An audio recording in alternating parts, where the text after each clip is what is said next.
अगर ये video and तक देख लिया ना, फिजिक्स का फॉर्मूला कभी नहीं भूलोगे। Welcome to my channel. यहाँ हम क्लास 10th फिजिक्स के सारे इंपॉर्टेंट फार्मूला को बिल्कुल इजी और एग्जाम ओरिएंटेड तरीके से समझेंगे। Formula number 1, speed. स्पीड को चाल बोलते हैं। स्पीड बराबर डिस्टेंस बटे में टाइम होता है। डिस्टेंस को दूरी बोलते हैं जिसको शॉर्टकट में हम एस से लिखते हैं। टाइम को समय बोलते हैं, इसको शॉर्टकट में हम टी से लिखते हैं। अगला फार्मूला संख्या 2, वेलोसिटी। वेलोसिटी को वेग बोलते हैं। वेलोसिटी बराबर डिस्प्लेसमेंट बटे में टाइम होता है। डिस्प्लेसमेंट को विस्थापन बोलते हैं, इसका सिंबल एस होता है। टाइम को समय बोलते हैं, इसका सिंबल टी होता है। अगला फार्मूला संख्या 3, एक्सेलरेशन। एक्सेलरेशन को त्वरण बोलते हैं। ए बराबर वी माइनस यू बटे में टी। ए को त्वरण बोलते हैं, वी को अंतिम वेग बोलते हैं, यू को प्रारंभिक वेग बोलते हैं, टी को टाइम बोलते हैं। जब किसी वस्तु को हम फेंकते हैं एक जगह से दूसरे जगह, तो जो उसका स्टार्टिंग का वेलोसिटी होता है उसको प्रारंभिक वेग बोलते हैं। जो लास्ट में जाके रुकता है उस समय का जो वेलोसिटी होता है उसको अंतिम वेग बोलते हैं।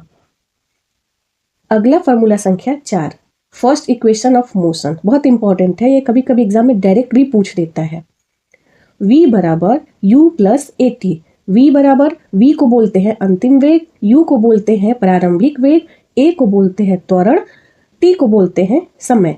हमें कभी कभी समझ नहीं आता है कि ये फार्मूला कब हम लागू करेंगे, कब हमें क्वेश्चन में लगाएंगे। जब भी क्वेश्चन में हमें अंतिम वेग, प्रारंभिक वेग, त्वरण, इन चारों में से कोई 3 दिया हो, डायरेक्टली या इनडायरेक्टली, तब हम ये फार्मूला यूज करते हैं। अगला फार्मूला संख्या 5, सेकेंड इक्वेशन ऑफ मोशन। ये तो डायरेक्ट पूछ लेता है। s बराबर U T plus half A T square. S बोलते हैं डिस्प्लेसमेंट को, विस्थापन को, u बोलते हैं प्रारंभिक वेग को, a बोलते हैं त्वरण को, t बोलते हैं टाइम को। इसमें से भी क्या होता है कि 3-4 वैल्यू दिए रहते हैं और हमको 5वां निकालना पड़ता है। ये कभी कभी ये डायरेक्ट भी पूछता है, कभी कभी ये इनडायरेक्टली भी पूछता है। अगला फॉर्मूला संख्या 6, थर्ड इक्वेशन ऑफ मोशन क्या होता है? V square minus u square बराबर 2as। एस वही हो गया विस्थापन को बोलेंगे, वी वही हो गया वेलोसिटी, अंतिम वेलोसिटी हो गया, अंतिम वेग हो गया, यू हो गया प्रारंभिक वेग, ए हो गया त्वरण। Formula number 7, momentum. मोमेंटम को संवेग बोलते हैं। p बराबर mv।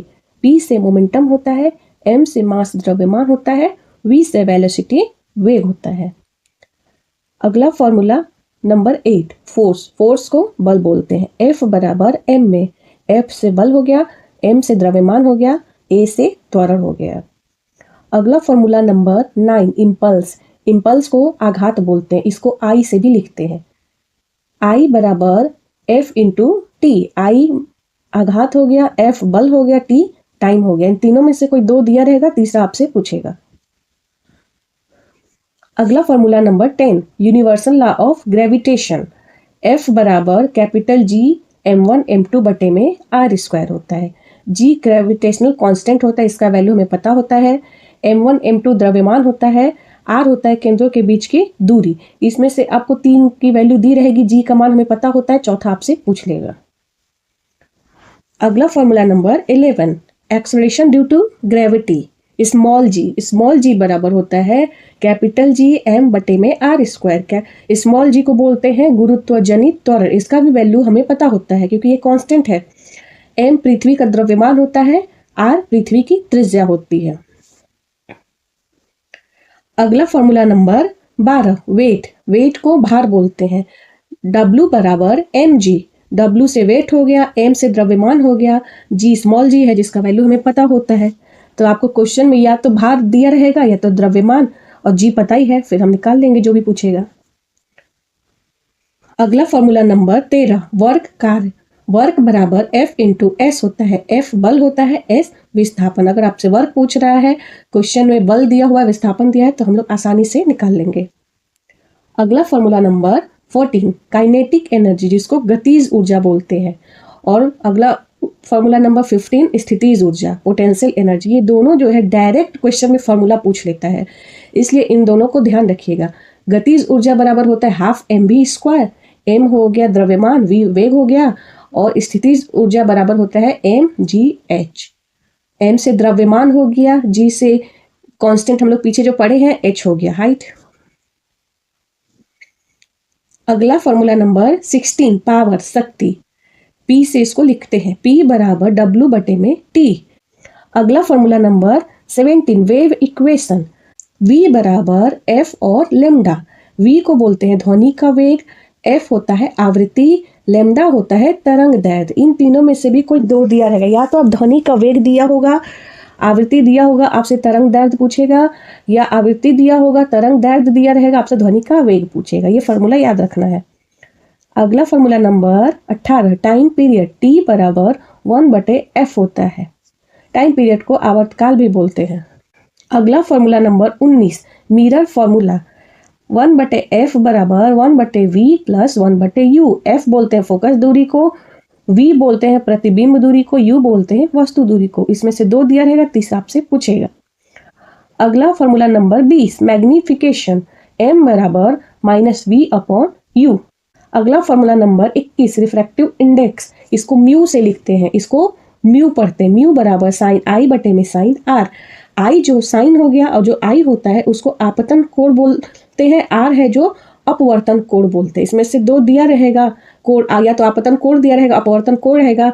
मान लीजिए आई 30 डिग्री दिया है, आर 60 डिग्री दिया है, तो हम साइन 30 डिग्री बटे में साइन 60 डिग्री से हम म्यू का वैल्यू निकाल देंगे। अगला formula number 22 lens formula, 1/f बराबर 1/v प्लस 1/u, ये पीछे पढ़े हैं।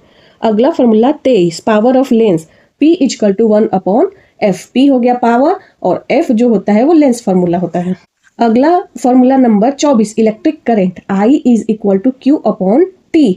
I बराबर करंट, Q होता है इलेक्ट्रिक चार्ज विद्युत आवेश। इन तीनों में से भी कोई दो दिया रहेगा और एक आपसे पूछ लेगा। अगला formula number 25 Ohm's law. Ohm's law ये भी इंपॉर्टेंट है, डायरेक्ट पूछता है। V बराबर IR, V से विभवांतर होता है, R से प्रतिरोध होता है, I से करंट हो गया। अगला फॉर्मूला 26 इलेक्ट्रिक पावर, P बराबर VI। इलेक्ट्रिक पावर का 3 फॉर्मूला होते हैं, इन तीनों से हम निकाल सकते हैं, क्वेश्चन में जो भी दिया हो। P बराबर VI, P बराबर I²R और P बराबर V²R। अगर क्वेश्चन में हमको P दिया है और I दिया है, V निकालेंगे। अगर कुछ दूसरे क्वेश्चन में हमको I² दिया है, R दिया है, V नहीं दिया है, तो हम I² R वाला फॉर्मूला यूज करेंगे। अगर क्वेश्चन में हमको V² और R दिया है तो वो 3rd नंबर वाला फॉर्मूला यूज करेंगे। अगला formula number 27 electric energy, E = PT। अगला फॉर्मूला संख्या 29 power of eye lens, P बराबर 1/f। अगर आपको ये वीडियो पसंद आई हो तो प्लीज़ मेरे वीडियो को लाइक कीजिए, चैनल को सब्सक्राइब कीजिए और ज़्यादा से ज़्यादा लोगों के बीच शेयर कीजिए। धन्यवाद।